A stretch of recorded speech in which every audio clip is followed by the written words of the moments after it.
سکتا ہے۔ ہم نے ایک نسل تیار کرنی ہے جن کا اللہ سے تعلق مضبوط ہو، جن کا قرآن سے تعلق مضبوط ہو، جن کا اللہ کے نبی کے ساتھ تعلق مضبوط ہو، جو قرآن پر اپنا زور لگانے والے ہوں۔ بلاد ہند میں قرآن پر بہت زیادتی ہوئی ہے، صرف فقہ۔ قرآن تبرکاً ہوتا ہے، حدیث بھی تحنیف کے لیے ہوتی ہے، وہ بھی تبرکاً ہوتی ہے۔ وہ نوجوان جو اللہ کے سامنے کھڑے ہوں، اللہ بھی کہے خدا بندے سے خود پوچھے بتا تیری رضا کیا ہے، میرا بندہ بول کیا چاہتا ہے، لوگوں کو ہدایت کے نشان بنا کے چھوڑیں۔ مولوی بنانا کیا مشکل، ہم سارے مولوی بیٹھے، لیکن کوئی نسل تیار کرنا، اس کے لیے فالتو کام کرنا پڑتا ہے۔ جو گاما پہلوان تھا غلام محمد، اس کا قد تھا 5 فٹ 8 انچ، اور 6.25 فٹ کے پہلوانوں کو اٹھا کے ایسے پھینکتا تھا جیسے کوئی تنکا اٹھا کے پھینک دیا۔ 400 کشتیاں لڑیں، ایک میں شکست نہیں کھائی، 400 کشتیوں میں ایک میں 5000 وہ ڈنڈ نکالتا تھا، 5000 وہ بیٹھ کے نکالتا تھا، اور 3000 ڈنڈ نکالتا تھا کمر پہ وزن رکھ کے۔ تو رستم زمان بننے کے لیے صرف ڈنڈ کافی نہیں ہوتے، صرف بیٹھ کے کافی نہیں ہوتی۔ 7 کلو بادام روزانہ کھاتا تھا، 5 مرغیاں روزانہ کھاتا تھا، 10 سیر دودھ روزانہ پیتا تھا، اور تہجد کا پابند تھا، نمازوں کا پابند تھا۔ امرتسر کا تھا، تقسیم کے بعد لاہور آ گیا۔ یعنی اس کی برداشت کیسی تھی، ایک سبزی والے سے سبزی لینے لگا تو وہ کوئی بھاؤ تاؤ میں کمی بیشی کی بات ہوئی تو اس نے وہ ہوتا ہے نا وہ جو تولنے کے لیے جو باٹ رکھے ہوتے ہیں، اس نے اٹھا کے گاؤں میں گھمارا، اس کے یہاں لگا، خون نکل آیا، تو اس نے پگڑی کھول کے وہ اس کو بل دے کے نا بند کر دیا اور چل پڑا۔ تو لوگوں نے کہا پہلوان جی رستم زمان اے مڑا جا بندہ، تجھے پھونک مارو تو اڑ جائے۔ کہنے لگے یہ رستم زمانی جو ہے نا یہ برداشت سے سیکھی ہے، ایسے نہیں سیکھی، یہ برداشت سے سیکھی۔ اور مجھے نہیں بلکہ پورے ماحول میں یہ بات ہے کہ مولوی غصے والے ہوتے ہیں، مدرسے کے طلبہ برداشت سے عاری ہوتے ہیں اور اخلاق سے عاری ہوتے ہیں۔ حالانکہ میں قسم اٹھاؤں کہ انڈیا، پاکستان اور خاص طور پر بنگلہ دیش کے جو طلبہ ہیں، جتنی قربانی وہ دیتے ہیں پوری دنیا میں کوئی نہیں دیتا، لیکن ان کو کوئی لے کر چلنے والا ہو اور انہیں بتانے والا ہو تو یہ بہت بڑا ذخیرہ ہے۔ حنفیت کا تعصب اور باقی جو اہل فرق ہیں ان کی نفرت، تو عجیب و غریب سی شخصیت بن کے باہر نکلتے۔ ہم نے انہیں مومن بنانا ہے، مسلم بنانا ہے، موحد بنانا ہے، مصدق بما جاءت بہ الرسل بنانا ہے۔ ہاں ہماری ترجیحات میں ابو حنیفہ ہیں رحمہ اللہ تعالی، اس کی جو تعبیر اہل دیوبند نے کی ہے اس کو ہم زیادہ صحیح سمجھتے ہیں، لیکن باقیوں کے لیے نفرت پالنا، باقیوں کے لیے بغض پالنا، باقیوں کے لیے حقارت پالنا، تو پھر ہم نے کچھ بھی نہیں سیکھا۔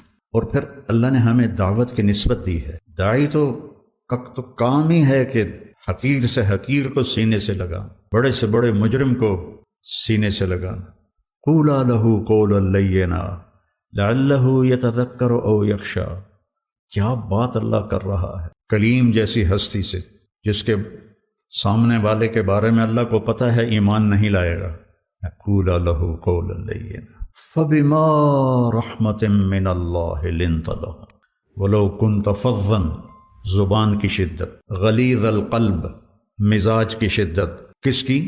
رحمت للعالمین، کس کی؟ سراجا منیرا، کس کی؟ شاہد مبشر نذیر داعی الی اللہ سراجا منیرا، مزمل مدثر طٰہٰ یاسین حاشر ماہی عاقب فاتح ابو القاسم لیکون للناس نذیرا، تبارک الذی نزل الفرقان علی عبدہ لیکون عالمین نذیرا۔ اگر میرے محبوب آپ کے اندر یہ دو باتیں ہوتی ہیں، یہ تیز و شدت مزاج میں سختی ہوتی، لنفضوا، کون؟ ابو بکر، کون؟ عمر، کون؟ عثمان، کون؟ علی، طلحہ، زبیر، سعد، سعید، انصار، مہاجرین۔ اور انفزاز ہوتا ہے بھگدڑ مچ جانا۔ لنفضوا، تھوڑا سا یہاں یہ مسجد ہل جائے تو ہم یہاں سے کیسے بھاگیں گے؟ ترتیب سے نہیں، اندھا دھند بھاگیں گے، اس کو انفزاز کہتے ہیں۔ لنفضوا من حولک۔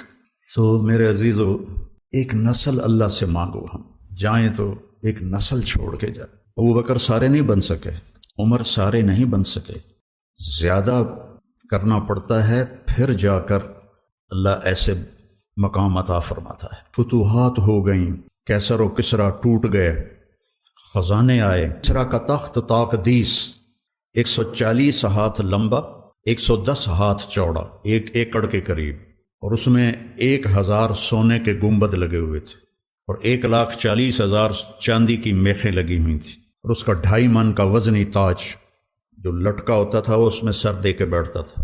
یہ سب مدینے میں آیا ہے۔ تو صحابہ کون 10 مبشرہ مشورہ کرنے لگے، عمر کو اب اپنا طریقہ بدلنا چاہیے، اللہ نے اتنی سہولت دے دی، کوئی خادم رکھے، چھنے ہوئے آٹے کی روٹی کھائے اور کپڑے اچھے پہنے، بڑے بڑے وفود آتے ہیں۔ تو حضرت علی کہنے لگے جو مرضی کر لو، مانے گا کوئی نہیں۔ کہنے لگے نہیں، بات تو کرنی چاہیے۔ تو کون بات کرے؟ کہا حفصہ اور عائشہ رضی اللہ عنہ، ایک بیٹی ہیں ازواج مطہرات میں سے، دوسری محبوب بے رسول ہیں، تو ان دونوں کو تیار کیا گیا۔ یہ دونوں تشریف لائیں۔ حضرت عمر گنجے ہو گئے تھے، آخر لیٹے ہوئے تھے، اٹھ کے بیٹھ گئے۔ حضرت عائشہ متکلم بنی کہ امیر المومنین آپ سے ایک بات کرنی ہے۔ اللہ تعالیٰ نے ہمارے نبی کے دور میں دنیا نہ بھیجی، نہ انہوں نے دنیا کا ارادہ کیا، وہ ایسے ہی چلے گئے۔ میرے باپ کا زمانہ آیا، اللہ نے دنیا نہ بھیجی، نہ انہوں نے ارادہ کیا، تو وہ بھی ویسے ہی چلے۔ اب اللہ تعالیٰ نے آپ پر دنیا کے دروازے کھول دیے ہیں، فتوحات کے دروازے کھول دیے ہیں، اب آپ اپنے اوپر رحم کریں۔ ارفق بنفسک، اچھا کھانا کھائیں، چھنے ہوئے آٹے کی روٹی کھائیں، اچھا کپڑا پہنیں، بڑے بڑے وفود آتے ہیں آپ سے ملنے کے لیے، اور اپنے لیے کوئی خادم رکھیں جو آپ کی خدمت کرے۔ آپ کی عمر کا بھی تقاضا ہے۔ تو حضرت عمر کا رنگ ایسے بدل رہا۔ جب حضرت عائشہ نے بات ختم کی تو کہنے لگے مجھے بتاؤ تمہیں کس نے بھیجا ہے؟ کہنے لگیں کوئی ہاں نہ کرو گے تو ہم بتائیں گے، ویسے تو نہیں بتائیں گے۔ فرمانے لگے اگر مجھے بتا دو نا تو میں مار مار کے ان کے چہرے لہو لہان کر دوں۔ تو پھر وہ رو پڑے، پھر کہنے لگے حفصہ گھر والی ہے نا، تو بتا اللہ کے نبی نے دن میں کبھی 2 دفعہ کھانا کھایا، صبح کھایا تو شام نہیں کھایا، شام کھایا تو صبح نہیں کھایا۔ کہنے لگے اللہم نعم، کیا تجھے یاد ہے تیرے گھر میں نبی کا بستر کیا تھا؟ ایک بوریا تھا جس کو تو دوہرا کر کے بچھاتی تھی، ایک رات تو نے اس کی ایک تہ اور لگا دی۔ تو آپ نے پوچھا حفصہ میرا بستر بدل دیا ہے؟ کہ نہیں یا رسول اللہ، وہی ہے، ایک تہ اور لگا دی تاکہ آپ کے لیے نرم ہو جائے۔ کہ اس سے واپس اسی طرح کر دے، مجھے رات کو اٹھنے میں مشکل پیش آئی۔ تجھے یاد ہے ایک دفعہ تو نے کھانا ایک تپائی پہ رکھ کے دیا تھا تو اللہ کے نبی نے اٹھا کے زمین پہ رکھا تھا اور فرمایا تھا میں جیسے غلام کھاتے ہیں میں ایسے کھاؤں گا۔ اور تجھے یاد ہے اللہ کے نبی کے پاس ایک ہی جوڑا ہوتا تھا اور اس کو خود دھوتے تھے، اور بلال آ کر کہتے تھے کہ یا رسول اللہ الصلاۃ، تو آپ فرماتے تھے بلال میرے کپڑے خشک نہیں ہوئے۔ نماز لیٹ ہو جاتی تھی کہ دوسرا جوڑا نہیں ہوتا تھا۔ کہنے لگے جی ہاں، یاد ہے کہ ایک دفعہ جوڑا بھی نہیں تھا اور آپ نے ایک انصاری عورت سے چادر منگوائی تھی اور وہ لپیٹ کر جا کے نماز پڑھائی تھی، وہ تمہیں یاد ہے؟ ساروں قطار رونے لگے۔ فرمایا عائشہ حفصہ جنہوں نے تمہیں بھیجا ہے انہیں جا کے کہو کہ 3 دوست تھے، ایک منزل کی طرف چلے، پہلا چلا وہ پہنچ گیا، دوسرا چلا وہ بھی پہنچ گیا، اب تیسرا راستے میں ہے، ان کی راہ پر چلے گا تو ان تک پہنچے گا، اگر اس سے ادھر ادھر ہوا تو بھٹک جائے گا۔ والذی نفسی بیدہ لأکرہن نفسی علی ما انا علیہ، اس ذات کی قسم جس کے قبضے میں میری جان، میں اپنی جان کو اسی طرح کھپاؤں گا جس پر میں ہوں، یہاں تک کہ میرا اللہ مجھے میرے ساتھیوں سے ملا تھا۔ جب خنجر لگا اور امید کوئی نہ رہی بچنے کی تو آپ نے عبداللہ بن عمر کو بلایا اور فرمایا کہ جاؤ اما عائشہ سے کہو کہ عمر امیر المومنین نہ کہنا، اب میں امیر المومنین نہیں ہوں۔ عمر اپنے ساتھیوں کے پڑوس میں قبر کی جگہ چاہتا ہے۔ جب وہ تشریف لے گئے تو حضرت عائشہ بھی رو رہی تھی، انہوں نے یہ روتے ہوئے عرض کی اماں جان میرا باپ عمر بن خطاب اپنے ساتھیوں کا پڑوس چاہتا ہے۔ تو حضرت عائشہ پھر رونے لگی کہ یہ جگہ تو میں نے اپنے لیے رکھی ہوئی تھی کہ میں اپنے باپ اور خامد کے ساتھ میری قبر بن جائے، لیکن عمر مجھ سے زیادہ حقدار ہے۔ مرحبا بہ۔ جب وہ آئے تو حضرت عمر کو بتایا کہ اجازت ہو گئی ہے۔ کہا نہیں بیٹا، ہو سکتا ہے میرے شرم میں اجازت دی ہو، جب میں مر جاؤں اور میرا جنازہ لے کے دروازے پر پہنچو تو دروازہ پر جنازہ رکھ دینا اور پھر اندر جا کے دوبارہ اجازت لینا، اس وقت اجازت ملے تو اندر لے جانا، ورنہ مجھے بقیع میں دفن کر دیں۔ حضرت علی اور حضرت حسن آئے تو گھبراہٹ دیکھی تو حضرت علی نے فرمایا موت سے ڈر گئے ہو؟ تو سنو، نہیں موت سے نہیں، ما بعد الموت سے ڈر رہا۔ لو کان بعدی نبی لکان بول لکان عمر، کہہ رہے موت نہیں، موت کے بعد سے ڈر رہا۔ تو حضرت علی نے فرمایا نہ ڈرو، میں گواہی دیتا ہوں، میں نے اپنے نبی سے سنا سیدہ کہول اہل الجنت ابو بکر و عمر۔ تو حضرت عمر کہنے لگے حشر کے دن گواہی دو؟ فرمایا میں بھی دوں گا، میرا بیٹا حسن بھی دیکھ۔ تشریف لے گئے، پیچھے موت کے آثار نظر آئے، گود میں سر تھا بیٹے کی عبداللہ بن عمر۔ تو کہنے لگے ضعنی علی الارض، مجھے زمین پہ ڈال۔ تو ان کا دل نہیں مانا تو انہوں نے پنڈلی پہ سر رکھ دیا، کہنے لگے ویح تیرا ناس ہو، سنتے نہیں ہو کیا کہہ رہا ہوں، زمین پہ ڈال۔ آپ مسجد میں داخل ہوئے، آپ کے دائیں طرف ابو بکر تھے، بائیں طرف عمر تھے۔ آپ نے فرمایا ہمیں دیکھ رہے ہو؟ صحابہ سے کہا جی۔ کہا کذا نحشر یوم القیامہ، اس طرح ہم محشر میں اٹھیں گے کہ میرے دائیں ابو بکر ہوگا اور بائیں میرے عمر ہوگا۔ آپ نے حضرت حفصہ کو طلاق دی تو اللہ کا فرشتہ آیا کہ میرے عمر کو تکلیف ہوگی، رجوع کرو۔ اپنے نبی کی منشا کے خلاف اللہ نے فیصلہ دی کہ میرے عمر کو تکلیف ہوگی، رجوع کرو۔ تو آپ نے رجوع فرمایا۔ تو جب انہوں نے زمین پہ سر الٹے ہو گئے اور اپنا چہرہ زمین پہ نہ، کہنے لگے ویل لک ولامک یا عمر ان لم یغفر لک ربک، ویل لک ولامک یا عمر ان لم یغفر لک ربک، ویل لک ولامک یا عمر ان لم یغفر لک ربک۔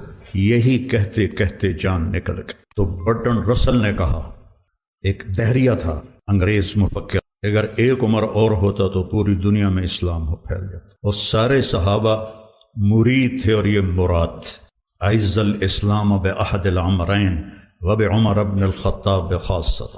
بدھ کی رات کو دعا مانگی، جمعرات کی رات کو بدھ والے دن، جمعرات کو حضرت عمر کو اللہ نے ایمان کی دولت نصیب فرمائی، اور وہ اس حال میں جا رہے ہیں۔ حضرت صہیب نے جنازہ پڑھایا، در و دیوار مدینے کے رو رہے تھے، صرف مرد عورت نہیں، بچے بھی، اور جنازے کو حضرت عائشہ کے دروازے کے سامنے رکھا گیا۔ حضرت عبداللہ نے دروازہ کھٹکھٹایا اور کہا اماں جان میرا باپ عمر اندر آنے کی اجازت چاہتا۔ حضرت عائشہ نے اپنی چادر اٹھائی، مرحبا بعمر۔ جب ان کی قبر کھودی جا رہی تھی تو حضرت عبداللہ بن عباس کہتے ہیں کہ میرے کندھے پر کسی نے ہاتھ رکھا، میں نے پیچھے مڑ کے دیکھا تو علی تھے علیہ السلام، اور رو رہے تھے اور کہہ رہے تھے عمر مجھے پتا تھا اس جگہ تیرے سوا کوئی نہیں آ سکتا، کہ میں نے ایک دفعہ نہیں پتہ نہیں کتنی دفعہ سنا دخل تو انا و ابو بکر و عمر، خرج تو انا و ابو بکر و عمر، جلس تو انا و ابو بکر و عمر۔ اتنی دفعہ تیرے نام کو اپنے نام کے ساتھ لیا، میرے ان کانوں نے سنا، مجھے پتا تھا یہیں آئے گا تو یہیں آئے گا۔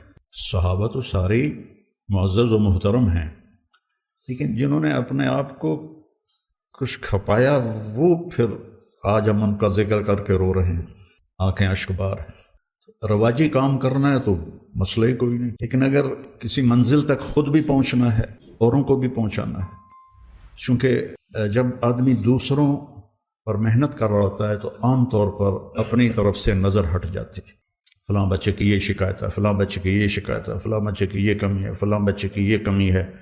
اب یہ ایک انتظامی چیز ہے، اس کو کرنا پڑتا ہے، لیکن آدمی اپنی کمیاں بھول جاتا ہے۔ ابن سیرین کے حسن بصری کا قول ہے کہ میں نے 70 صحابہ کی صحبت اٹھائی جو اپنے اوپر نفاق کا ڈر رکھتے تھے، نافق حنظلہ، نافق حنظلہ۔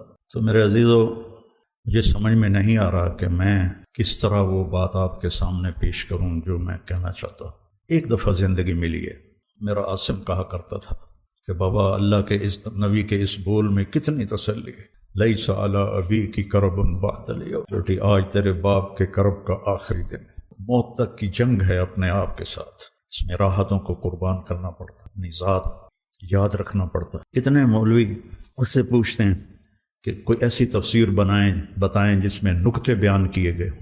میں نے کہا اپنے لیے قرآن پڑھو، لوگوں کو متاثر کرنے کے لیے نہ دیکھو کہ میں نکتے بیان کروں۔ نے مجھ سے کہا آپ یہ نکتے کہاں سے بیان کرتے ہیں؟ میں نے کہا اللہ کی قسم میں کہیں سے بھی نہیں بیان کرتا ہوں، اللہ سجاتا ہے، پتہ نہیں کہاں سے سجاتا ہے۔ میں نکتوں کے لیے قرآن نہیں اٹھاتا ہوں۔ فَإِذَا الْتَبَسَتْ عَلَيْكُمُ الْأُمُورُ كَقِطَعِ اللَّيْلِ الْمُظْلِمِ فَعَلَيْكُمْ بِالْقُرْآنِ فَإِنَّهُ مَاحِلٌ مُصَدَّقٌ وَشَافِعٌ مُشَفَّعٌ من جعله أمامه قاده إلى الجنة ومن جعله خلفه ساقه إلى النار۔ اللہ آپ سب بچوں کو قبول فرمائے۔ میں تو اب 70 سال سے بھی آگے چلا گیا ہوں، نہ جانے بلا لے پیا کس گھڑی۔ اب تو زندگی کے اس حصے میں سے گاڑی گزر رہی ہے کہ نہ جانے بلا لے پیا کس گھڑی، تو کیا کرے گی اری دن کے دن۔ میرا سرمایہ ہیں یہ سارے استاد، آپ بھی اب سارے استاد ہو۔ اس طرح دنیا سے جاؤ کہ اللہ راضی۔ محمد علی جناح کے بارے میں بہت رحمۃ اللہ علیہ، کوئی کہتا شیعہ تھا، کوئی کہتا بے دین تھا، کوئی کہتے ہیں اس کو پتہ ہی نہیں تھا اسلام کا۔ ایک آدمی نے ان سے کہا کہ سر آپ اتنے بیمار ہیں اور آپ اتنی محنت کرتے ہیں، کیوں کرتے ہیں؟ تو کہنے لگے میں چاہتا ہوں جب میں اللہ کے سامنے پیش ہوں تو میرا اللہ مجھے کہے شاباش مسٹر جناح۔ انہوں نے تو انگریزی میں کہا کہ اللہ مجھے کہے ویل ڈن مسٹر جناح، جناح شاباش۔ جب ہم اللہ کی بارگاہ میں پیش اللہ ہم سے کہے شاباش۔ اس امت کو اللہ نے یہ فضیلت بخشی ہے کہ انہوں نے اپنی کتاب کی حفاظت کی ہے، اور اس کی ابتدا اللہ نے سورہ فاتحہ سے فرمائی ہے۔ تو سورہ فاتحہ جبریل لے کر نہیں آئے، جبریل آپ کے پاس بیٹھے تھے، تو ایک دھماکہ ہوا، تو آپ نے فرمایا یہ کیا دھماکہ ہے کہ یا رسول اللہ آج ایک دروازہ کھلا ہے جو پہلے کبھی نہیں کھلا، اور آج ایک فرشتہ آ رہا ہے جو آج تک زمین پہ نہیں آیا، اور ایک کلام لے کر آ رہا ہے جو آج تک کسی نبی پر نہیں آیا۔ تو وہ فرشتہ حاضر ہوا اور آپ کو 2 کلام پیش کیے، ایک سورۃ فاتحہ اور ایک سورہ بقرہ کا آخری رکوع آمن الرسول سے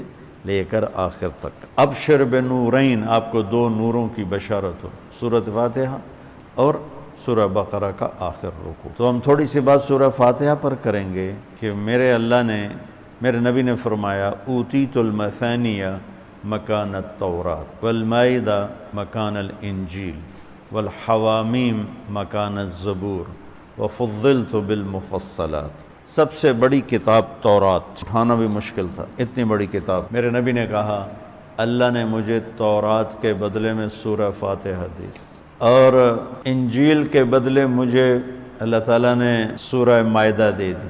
حوامیم یعنی حامیم سے 7 سورتیں شروع ہوتی ہیں، 26ویں پارے سے وہ 25ویں پارے سے 24ویں پارے سے وہ شروع ہوتی ہیں اور 28ویں تک غالباً جاتی ہیں، 7 صورتیں اکٹھی، حامیم حامیم حامیم حامیم۔ تو زبور کے بدلے اللہ نے مجھے حامیم عطا فرمائی، اور باقی قرآن کے ذریعے سے مجھے عزت اور فضیلت عطا فرمائی۔ فاتحہ امام راضی رحمۃ اللہ علیہ خطبہ میں فرمانے لگے کہ اس سے 10,000 مسائل نکلتے ہیں، تو بعض لوگوں نے ان کا مذاق اڑایا۔ وہ مذاق اڑانا تفسیر راضی کا سبب بنا، تفسیر کبیر کا، کہ فرمایا کہ جب انہوں نے میرا مذاق اڑایا تو میں نے اللہ کا نام لے کر قلم اٹھایا اور میں نے لکھنا شروع کیا۔ پہلی جلد سورہ فاتحہ پر ہے اور 10,000 مسائل اس بندے نے نکال کے پیش کیے ہیں۔ امت کو موقع ملے تو آپ پڑھ لینا۔ اور حضرت علی کا فرمان ہے امام المتقین، اگر میں سورہ فاتحہ کی تفسیر کروں، سورۃ فاتحہ کی تفسیر لکھواؤں تو 70 اونٹوں پہ لادی جائے گی، 70 اونٹوں پہ۔ یہ خالی دعویٰ نہیں تھا۔ ایک حدیث اور سنو، ایک دفعہ عشاء کی نماز پڑھا کے تشریف فرما ہوئے، آؤ آج میں تمہیں سورہ فاتحہ کی تفسیر سناؤں۔ شروع کرتے ہیں بسم اللہ سے، اور بسم اللہ کی با سے شروع کرتے ہیں۔ عربی میں تو حروف کا بھی مطلب ہوتا ہے نا، با کا مطلب بیان کرنا شروع کیا، اور فجر کی اذان ہو گئی، بات چل رہی تھی۔ ہم نے تو تم نے تو شاید وہ کتاب دیکھی نہیں، وہ شرح میت عامل الباء للالصاق مررت بزید، ہمیں تو بس اتنا ہی آتا ہے، یا حرف جر ہے، باؤ تاؤ کاف و لام و واؤ منز و مزخلا رب حاش من عدا حتی، کیا ہے حتی الہ، وہ جو نحمیر زبانی یاد کی تھی۔ تو سورۃ فاتحہ سارے آسمانی کلاموں کا جتنے آسمان سے کلام اترے، کتابیں اتریں، اس کا خلاصہ ہے قرآن، اور قرآن کا خلاصہ ہے سورۃ فاتحہ، اور سورۃ فاتحہ کا خلاصہ ہے ایاک نعبد و ایاک نستعین۔ سارے آسمانی کلاموں کا سردار ہے قرآن، اور قرآن کا سردار ہے سورۃ بقرہ، اور سورۃ بقرہ کا سردار ہے آیت الکرسی، اللہ لا الہ الا۔ تو آسمانی علوم کا خلاصہ قرآن، اور قرآن کا خلاصہ سورۃ فاتحہ، اور سورۃ فاتحہ کا خلاصہ ایاک نعبد و ایاک نستعین۔ یا اللہ صرف تیری بندگی، یا اللہ صرف تجھ سے مدد، ایاک سارے طرفوں سے، وَإِذَا سَأَلْتَ فَاسْأَلِ اللَّهِ وَإِذَا اسْتَعَنْتَ فَاسْتَعِنْ بِاللَّهِ ایاک، کہ یا اللہ صرف تیری بندگی، اور یا اللہ صرف تجھی سے، تیرے آگے جھولی بھر، دنیا بھی اسی سے مانگنی ہے اور آخرت بھی اسی سے مانگنی۔ اللہ نے ہمیں دنیا پہلے سکھائی، آخرت بعد میں سکھائی۔ ربنا آتنا فی الدنیا حسنہ فی الآخرۃ حسنۃ وقنا عذاب النار۔ تو سارے آسمانی کتابوں کا خلاصہ یہ ایک جملہ ہے، ایاک نعبد۔ اور بندگی صرف نماز نہیں، بلکہ پوری زندگی اللہ کی چاہت میں گم ہو جائے، ڈھل جائے، اور ہر ضرورت میں اللہ ہی کی طرف ہاتھ اٹھے، مخلوق کی طرف ہاتھ۔ ایک ہوتا ہے ایک دوسرے کی مدد کے لیے، بھائی اپنا ٹریکٹر دینا، یار میری جو ہمارے ہاں ہم نے اپنی مثال دینی، جب ایک دم زمین تیار کرنے کا وقت آتا ہے تو وہ 3 ٹریکٹر بھی کافی نہیں ہوتے، تو ہم کہتے ہیں جی ذرا اپنا ٹریکٹر بھیج دینا، ایک ہی دن میں ہماری زمین ساری تیار ہو جائے۔ یہ ایک دوسرے کی امداد باہمی ہے۔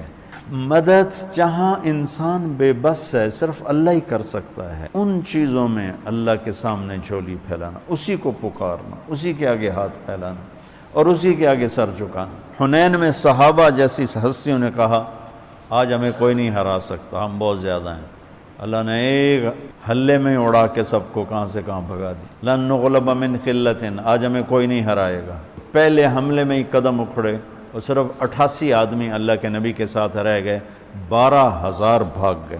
پھر یوم حنین اذ اعجبتکم کثرتکم فلم تغن عنکم شیئا۔ میرے عزیزو، سورۃ فاتحہ پورے قرآن کی چابی ہے، تمہید ہے۔ قرآن توحید بتاتا ہے، رسالت بتاتا ہے، آخرت بتاتا ہے۔ سورۃ فاتحہ میں توحید بھی ہے، رسالت بھی ہے، اور آخرت بھی۔ الحمدللہ رب العالمین الرحمن الرحیم مالک یوم الدین۔ الرحمن الرحیم تک اللہ کی ذات صفات توحید ہے، مالک یوم الدین جزا سزا اور آخرت ہے۔ ایاک نعبد و ایاک نستعین یہ مقصد زندگی ہے۔ اہدنا الصراط المستقیم یہ طلب ہے زندگی کی، سب سے بڑی طلب ہدایت ہے۔ الصراط الذین انعمت علیہم یہ رسالت کہ جن پر تیرا انعام ہوا، اولئک مع الذین انعم اللہ علیہم من النبیین والصدیقین والشہداء والصالحین وحسن اولئک رفیقا۔ تو سورۃ فاتحہ کو مجھے کوئی یاد پڑتا ہے، ایک دفعہ میں کہیں پڑھا تھا کہ اللہ اپنی ذات کو اتنے خوبصورت انداز میں بیان کرتا ہے، الحمدللہ رب العالمین الرحمن الرحیم مالک یوم الدین۔ یہ تو غیب کے صیغے کے ساتھ بات ہو رہی، لیکن اللہ اپنی ذات کو اس قدر خوبصورت انداز میں بیان کرتا ہے کہ ان 4 لفظوں میں اللہ سامنے آ جاتا ہے، تو سننے والا اللہ کو سامنے دیکھ کر کہتا ہے ایاک نعبد، تیری ہی بندگی کرتے ہیں، و ایاک نستعین تجھی سے مانگتے ہیں، کیونکہ اللہ کو دینے کے لیے کہیں سے مانگنا نہیں پڑتا۔ ابراہیم علیہ السلام نے آگ میں جاتے ہوئے جبریل اور ہوا کے فرشتوں کو کہہ دیا تھا اما الیک فلا و اما الی اللہ فنعم ایاک نعبد و ایاک نستعین۔ اللہ تعالیٰ نے اپنی ذات کو اس خوبصورت انداز میں پیش کیا کہ جیسے ہم اللہ کو دیکھ کر کہہ رہے ہیں ایاک نعبد و ایاک نستعین، یا اللہ صرف تیری بندگی کریں گے، یہ سر اور کہیں نہیں جھک، اور یا اللہ صرف تجھ سے مانگیں گے اور کسی سے نہیں مانگیں گے۔ وہ میں نے پہلے ایک مثال سے بتا دیا، یہ استعانت بالغیر نہیں ہے، بھائی مجھے قرض چاہیے اب مجھے 1,00,000 روپیہ دے دیں، یہ اس میں نہیں آتا ہے۔ میرے نبی قرضہ اٹھاتے تھے، میرے نبی نے جنگ کے لیے تلوار اٹھائی، زرہ پہنی، اسباب کی دنیا ہے، اسباب کا اختیار کرنا اور چیز ہے، اور جن چیزوں میں اللہ کے سوا کوئی کرنے والا نہیں وہ لوگوں کے سامنے ہاتھ پھیلا دینا، استعانت صرف اللہ سے۔ اگر آپ نماز کی عادت ڈال لو نا، ہر حاجت میں مصلی پہ آ جاؤ، پھر آپ کو ایاک نستعین کا مزہ آئے۔ اپنی حاجتیں نماز کے ذریعے اللہ کے سامنے رکھو۔ ایک بدو طواف کر رہا تھا، یا اللہ تجھے پتہ ہے نا میں بھی بھوکا ہوں اور میری اونٹنی بھی بھوکی ہے اور مجھے کھانے کو میرے بچے بھی بھوکے اور میں بھی بھوکا۔ ایک آدمی ساز سن رہا تھا تو اس نے جلدی سے اپنے تھیلی نکالی درہموں کی، کہ میرے بھائی قبول فرما، کا پیچھے ہٹ۔ تو اس سے لینا ہوتا تو اس کے گھر میں آتا، جس کے گھر آیا ہوں اسی سے لینا، چل چل۔ مجھے طواف سے فارغ ہوا ہے تو اعلان ہوا فلاں ابن و فلاں کہاں ہے؟ تو یہ خود تھے، کہا جی میں ہوں۔ کہا آپ کے چچا کا انتقال ہوا ہے تو انہوں نے اپنی ساری وراثت آپ کے نام کر دی ہے، چونکہ ان کی اولاد کوئی نہیں تھی۔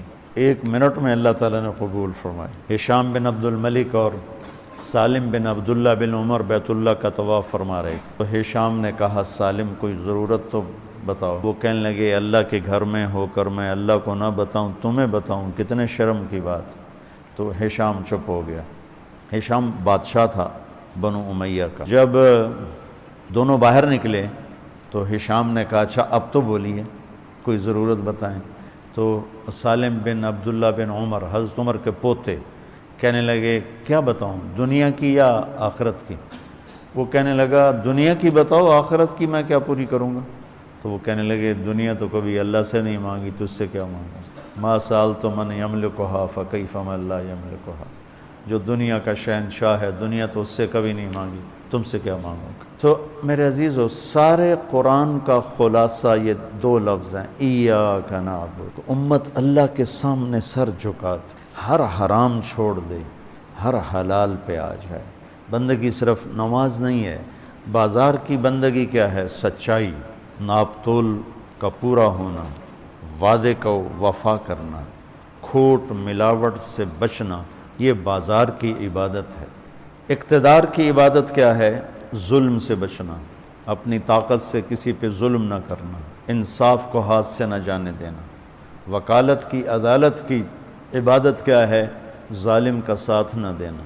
سیاست کی عدالت کی عبادت کیا ہے؟ دنیاوی مفاد نہ اٹھانا، کہ قومی مفاد کے لیے اپنے آپ کو پیش کرنا۔ گھر کی بندگی کیا ہے؟ ماں باپ ہیں تو ان کی آنکھوں کی ٹھنڈک بننا، بیوی ہے تو اس کے دامن کو خوشیوں سے بھرنا، اولاد ہے تو ان کو ایسی محبت دینا جیسے میرے نبی حسنین کو دے کر گئے تھے۔ یہ اس طرح عبادت پھیلی ہوئی ہے۔ بہن بھائی ہیں تو ان کے ساتھ شیر و شکر ہو کے رہنا، ان کی کمیاں زیادتیوں سے درگزر کرنا، یہ ایاک نعبد ہے۔ صرف نماز کے اندر نہیں ہے ایاک نعبد، بلکہ پوری زندگی ایاک نعبد۔ تو میں کہا کرتا ہوں سچائی، دیانتداری اور انصاف، یہ 3 چیزیں اگر آپ کے اور میرے اندر ہیں تو ہماری پوری زندگی عبادت بن جائے گی، پوری زندگی بندگی بن جائے گی۔ وَإِيَّاكَ نَسْتَعِينُ۔ جب اس کے سامنے سر جھکاؤ گے، پھر ہاتھ اٹھاؤ گے تو مزہ بھی آئے، مانگنے کا بھی، اس کے دینے کا بھی۔ اس کو کون سا کہیں سے لینا پڑتا ہے؟ جو وہ نباتہ بن یزید نخی رحمۃ اللہ علیہ تابعین میں سے ہیں، اللہ کے راستے میں جا رہے تھے، گدھا مر گیا تو نیچے اتر کے 2 نفل پڑھ کے کہنے لگے یا اللہ تو بے نیاز ہے، تجھے تو کسی چیز کی ضرورت نہیں اور میں تو مسافر ہوں، مجھے اس کی ضرورت ہے، اسے زندہ کر۔ اور ایک چھڑی ماری، قم بِإِذْنِ اللہ،